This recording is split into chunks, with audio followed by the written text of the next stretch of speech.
নমস্কাৰ সকলোকে লহকৃষ্ণলৈ স্বাগতম জনাইছো মৰমৰ ছাত্ৰ ছাত্ৰীসকল যেহেতু বছৰিকা পৰীক্ষা সমাগত গতিকে আজি তোমালোকৰ বাবে দ্বিতীয় শ্ৰেণীৰ এখন বছৰিকা প্ৰশ্নৰ কেনে ধৰণে উত্তৰ কৰিব লাগে প্ৰশ্নবোৰ কেনেকুৱা তাক আগবঢ়াইছো ভিডিঅ'টি আৰম্ভণিৰ পৰা শেষলৈকে চাবা আৰু কেনে লাগিছে লাইক কমেন্ট কৰি জনাবা আজি তোমালোকৰ বাবে আগবঢ়াইছো বাৰ্ষিক পৰীক্ষা 2019 চনৰ প্ৰশ্নপত্ৰ বিষয় সংস্কৃতম কক্ষা দ্বিতীয় সময় ত্ৰিগতিকা প্ৰথমতে আছে সূত্ৰলেখনম এক নম্বৰ প্ৰশ্নটো হৈছে সূত্ৰলিপি গতিকে এই সূত্ৰলিপিটো তোমালোকৰ হয়তো আগতীয়াকৈও লোৱা হ'ব পাৰে বা পৰীক্ষাৰ দিনাও লোৱা হয় তাৰ পিছৰ প্ৰশ্নটো আমি আৰম্ভ কৰিব লাগিব 2 নম্বৰ দি আছে সুভাষিতানি ইতি পাঠস্য অন্তিম শ্লোকং লিখত সুভাষিতানি পাঠটোৰ শেষৰ শ্লোকটো লিখিব লাগে গতিকে শেষৰ শ্লোকটো কেতিয়াবা মুখস্থ গাবলৈ আহে বা প্ৰথমৰটো বা শেষৰটো এনে ধৰণে দিয়ে কেতিয়াবা গাবলৈ আহে আৰু কেতিয়াবা লিখিবলৈ আহে গতিকে তোমালোকে সুভাষিত চাৰিটা আছে সেইকেইটা ধুনীয়াকৈ কণ্ঠস্থ কৰি ৰাখিবা শেষৰটো কি আছে পৰোপকাৰায় ফলন্তি বৃক্ষাঃ পৰোপকাৰায় বহন্তি নদ্যঃ পৰোপকাৰায় দুহন্তি গাৱঃ পৰোপকাৰাৰ্থম ইদম শৰীৰম এইটো আছে তাৰ পিছত দিছে শব্দাৰ্থ লিখত শব্দ কিছুমান দিয়া আছে তাৰ অৰ্থ লিখিব লাগে অৰুণঃ অৰুণ মানে সূৰ্য বা বেলি টংকম টংকম মানে হল তৰোৱাল বংশী বংশী মানে বাঁহী লেখনি মানে কলম মাপিকা মাপিকা মানে স্কেল 4 নম্বৰতে দিয়া আছে সংস্কৃতেন উত্তৰং লিখত সংস্কৃতত কি হ'ব তাৰ উত্তৰ লিখিব লাগে কা পশ্যতি মাতা পশ্যতি কহ সৰ্বত্ৰ ভ্ৰমতি কা কহ সৰ্বত্ৰ ভ্ৰমতি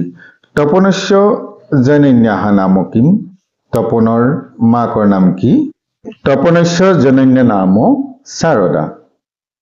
ৰিক্ত স্থান নিপূৰিত 5 নম্বৰতে দিয়া আছে খালী ঠাই পূৰ কৰিবলৈ খালী ঠাই আছে তাৰ পিছতে আছে লতা একা লতা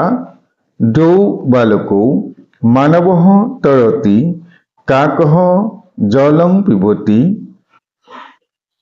ফলং পততি 6 নম্বৰতে দিয়া আছে সংস্কৃত শব্দং লিখত সংস্কৃতত শব্দ লিখিব লাগে ঘোঁৰা অশ্বঃ ভাতু হৈ আছে ভাতু হ'ব লাগে চুকঃ ফেঁচা উল্লুকঃ 7 নম্বৰতে আছে সংস্কৃত সংখ্যায়াঃ লিখত সংস্কৃতত সংখ্যাৰে লিখিব লাগে নৱ অৰ্থাৎ 9 সংখ্যাটো লিখিব লাগে কোনটো আছে এটো 9 সপ্ত সপ্ত সংখ্যাটো ইয়াতে দিয়া হৈছে এটো সপ্ত আকৌ দিয়া হৈছে পঞ্চ পঞ্চ সংখ্যাটো আমি ইয়াত চাব পাৰো 8 নম্বৰতে দিয়া হল বৰ্ণ সংযোজন কৃত্বা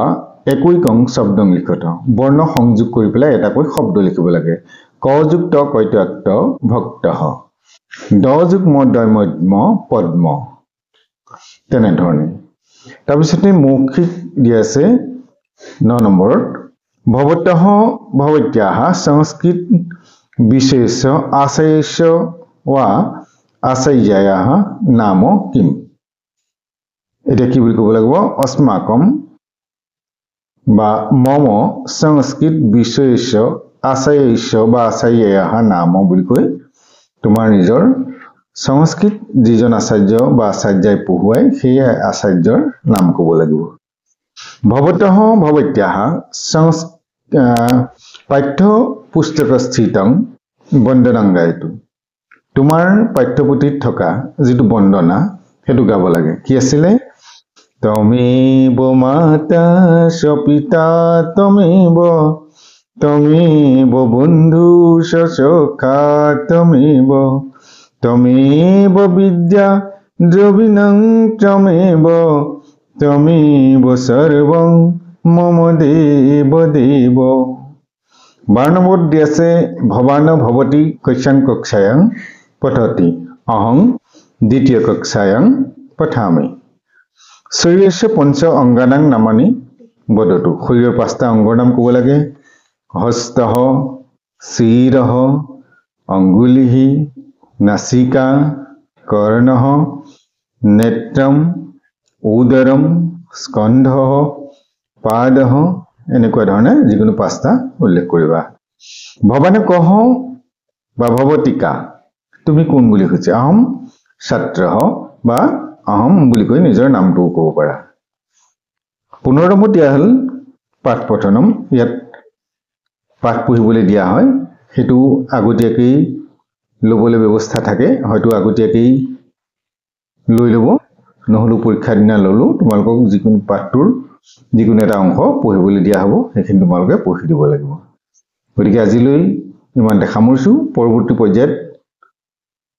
অন্য এখন প্ৰশ্নপত্ৰ লৈ তোমালোকৰ মাজলৈ আহিম তোমালোকে চেনেলটো চাই থাকিবা আৰু চেনেলটো যদি নতুন এবাৰ সাবস্ক্ৰাইব কৰি বেল আইকনটো প্ৰেছ কৰিলে